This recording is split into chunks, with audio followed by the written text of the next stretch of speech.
Okay, let's see if we can't get this whole race bending thing down in just a few minutes, shall we? Let's see. Every argument I've seen so far. If I were to look a lot like Aang, if I were to have an extensive knowledge of the martial art in which he practices, if I were able to portray his character flawlessly, if I were even able to actually freaking airbend, I should not be in this. I should not be in the film. Why? Because of this. Because of this. Because I'm white. If I were to act exactly like Sokka, think exactly like Sokka, if I were to look like Sokka, aside from skin tone, which could literally be remedied with a tan, but that's offensive, although for some reason the idea of a darker skinned person putting in blue contact lenses isn't, so logic. This is somehow offensive and cannot happen simply because, why?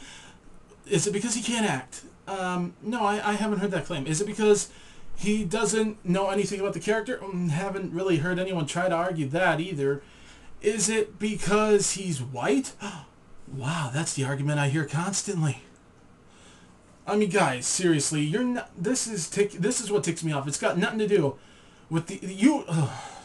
You constantly try to equate yourselves to us, the Dragonball protest. In fact, you know what? I'm going to talk about that in a little bit, but wow. You constantly try to equate yourselves to us, that we were against this because the characters were wrong because of their race. No! Characters were not wrong because of race. Even characters that they got the right ethnicity for were wrong. Characters were wrong because they were freaking screwed up. And why do I say characters they got the right ethnicity for? Well, aside from the fact that Namek does not exist and could literally be played by anyone, and quite frankly, same goes for Goku. I've covered this, and I'm not going over it again. Watch the other video. Whatever. Oh, wow. Then, let's see here. Oh, yeah, here's my favorite thing. The only thing you guys actually really give a crap about are the Asians. You know how I know this? I've talked to you people. And I hear them talk about the fact that the Water Tribe is brown-skinned and should be played by brown-skinned people. You know, white people are capable of spouting brown skin, but that doesn't matter. They need to be brown-skinned. Doesn't matter the fact that the Water Tribe actually got lighter, that the Water Tribe was actually not as dark when they weren't against a light blue piece of cloth. Doesn't matter that as the series progressed, Katara and Sokka weren't as dark, because they weren't in a land where it's 24-hour sunlight for half the year. You know, whatever. I guess that doesn't count. But, you know, let's just, oh wow, brown-skinned people. See, that's another thing that I love. When it comes to the Asian people, you refer to them as the Asian people. But when it comes to people with a darker skin tone, is just the generic brown-skinned people. It's not Hispanic, Native American, anything like that. It's just brown skins. That's somewhat insensitive right there. And what's really funny is the fact that I've even brought up that it's very difficult to find Inuit actors, especially in that age range. And what do you say? Then grab a couple Mexicans. Then grab a couple other Native American tribes. It doesn't matter, just so long as they have brown skin. And yet when it's Asians, oh, it's got to be Asians, and it's got to be Oriental Asians. So, wait a minute, you say you don't want Asians, but where do you think India is from? Where do you think it's located? Asia. These people are Asian. They're not Oriental Asian, but then you want to be specific about that. See, what you fail to realize is that they have Asians in these roles. They just don't have the right kind. So what if I were to just go around saying, I don't see why you're complaining, they are Asian, which they are. You would say, no, they're not. They're not from these countries. Well, that's Oriental Asian. That's not Asian, period. That's not all of Asia, is it?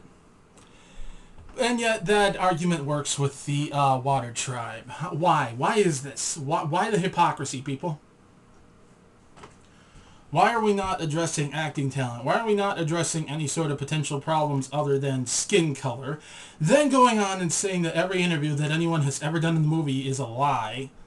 And it was actually made before they even started making the film, even though they actually speak of post-production in some of them. I mean, yeah, sure, they went ahead and already did some posts on the movie just so they could stick it in a propaganda film, right? Whatever. Oh, God. Then, okay, you know what? We're gonna talk about. You want to talk about racial insensitivity? Let's look at the series itself. Why don't we? The series itself is written by a couple of white American males, and in this series about white American males, a frankly relatively racially neutral character is the hero in this thing. In a world full of multiple cultures, he's the only one that doesn't clearly belong to a set group. I'm not going to say he's not supposed to, but looks-wise, he doesn't clearly belong to any of them.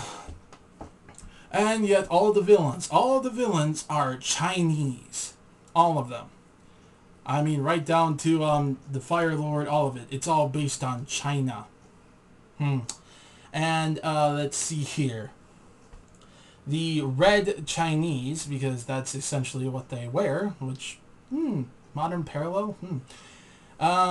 Let's see here. They're out there basically trying to conquer the world.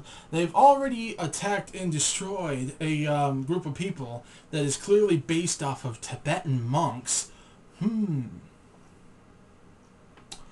Wow. I mean, yeah, you can draw these parallels if you're seriously overreaching and being way too sensitive about it. Sure you can. Which is kind of what's going on here. Irony, no? Am I going to make that claim about the guys who made the series? No, because that's clearly not their intent. But you could claim that it's subconscious, which is essentially what you're constantly trying to do. Oh, wow. That being said, in a movie version, what would it be like if an Indian man and these white Americans were doing a film in which China is trying to take over the world? They got enough problems with that with the Red Dawn remake. And even then, it's after they specifically clarify that, like the first movie, this is going to have an alternate timeline of events to lead up to this, where, you know what, I'm not going to get into politics and how it affects whether or not that scenario could actually happen. The point is, Hollywood usually takes like leaps and bounds to avoid this kind of problem. And when they did it again, you're saying that they're doing exactly what they're actually trying to avoid doing. I mean, would you accept an Indian man portraying all of China basically as evil, or would you accept more an Indian, if you were racially sensitive? This is, would you accept an Indian man portraying members of his own race as such? But in the end, it doesn't matter because none of these countries exist in Avatar. None of them did. Oh, God. I just don't understand your logic. You're getting all butthurt about this, basically. And then, on top of this, you come on one of our members' channels of the Dragonball protest and start talking about how you did not steal a thing from us, even though you clearly stole our Spirit Bomb idea. You did not steal a thing from us. You had actually never heard of us until you had been doing this for over a year. And we gave you essentially permission, and we were your ally. And yet you, the funny part is you guys did this without realizing that we are essentially the heads of this. And I happen to know for a fact that nobody gave permission for this. Nobody that I know, nobody I've talked to. I sure didn't. XAM3000, he didn't, and frankly it's his idea, so it'd be his to give. I know Jinx didn't.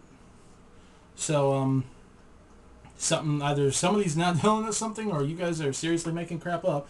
Then you go ahead and, when you find out we are the guys running it, apparently because, I don't know if your little lie fell through or what, but then you start blowing up at us, telling us we failed, essentially, even though we succeeded, and that movie pretty much freaking bombed.